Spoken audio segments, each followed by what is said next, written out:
দেখুন একটা তো জায়গা আছেই ঘেঁটে ঘ করেছে। যে ডিমান্ড নিয়ে যখন বলল এটা জুডিশিয়াল পারপাস এই হবে অর্থাৎ যারা জাস্টিস আছেন, বিচারপতিরা আছেন এটাকে নিষ্পত্তি করবেন। এর আগে কিন্তু একটা অর্ডার ছিল যেটা যেটা আমি আমি যতটা যুক্তিযুক্ত অর্ডার মনে করেছিলাম। ইআরও ইআরওরা নিষ্পত্তি করবে একদম। এ যে অ্যাক্ট আছে 1951 পিআর 1951 এই যে আইন এই আইনে তো সেটাই বলছে। এদের হাতে সর্বোচ্চ পাওয়ার। সেটা দিলে আমার মনে হয় এতক্ষণে তো সেটা নিষ্পত্তি হয়ে যেত। এবার জাজেসরা যারা করছেন আ মা বি আ নিষ্পত্তি করার জন্য তাদের কাছে কটা কাগজ পৌঁছাচ্ছে? প্রশ্ন থেকে যাচ্ছে না? আমার গণনা ফর্মটা ঠিকঠাক পৌঁছেছে নাকি?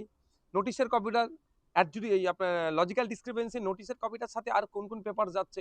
হয়তো হতে পারে তো ৪ টে পেপার বার করে দিতে পারে। আমি ২ টো পেপার সহ জমা করেছি, পাসপোর্ট সহ আমি দিয়েছি। আমার এলডি তে নাম এসেছিল। জাজেসদের কাছে যারা যেটা পৌঁছাচ্ছে কোন একটা জাজের কাছে সেটা আমার পাসপোর্টটা ওখান থেকে খুলে নিয়ে শুধু পেপারটা দিচ্ছে। হতে পারে তো? তাহলে আমার তাহলে কি হলো আমি? রিজেক্ট হয়ে যেতে পারি তো। তাহলে আমার যখন ভেরিফিকেশন হচ্ছে, তাহলে আমি সেখানে উপস্থিত হতে পারছি না। সরাসরি উপস্থিত হওয়া দরকার। তাহলে এটা একটা বড় একটা প্রসেস। এটা পুরো হচপচ করেছে। আমি আবারও বলছি গণতন্ত্রের উৎসব সাধারণ মানুষকে নিয়ে ভোটারদেরকে নিয়ে উদযাপিত হওয়া দরকার। তার একটা অংশের ভোটার যদি উদযাপন করতে না পারে, মুর্শিদাবাদ, মালদার মিলিয়ে প্রায় ২০ লক্ষ মানুষ। ২০ লক্ষ মানুষটা কি কম? এই ২০ লক্ষ মানুষ একটা সরকার কে থাকবে সেটা ডিসাইড করে ফেলে। কারণ মালদা, মুর্শিদাবাদ মিলিয়ে ৩৪ টা সিট। ৩৪ টা সিট কম ২৯৪ এর মধ্যে তাহলে একটা বিশাল ইফেক্ট পড়বে।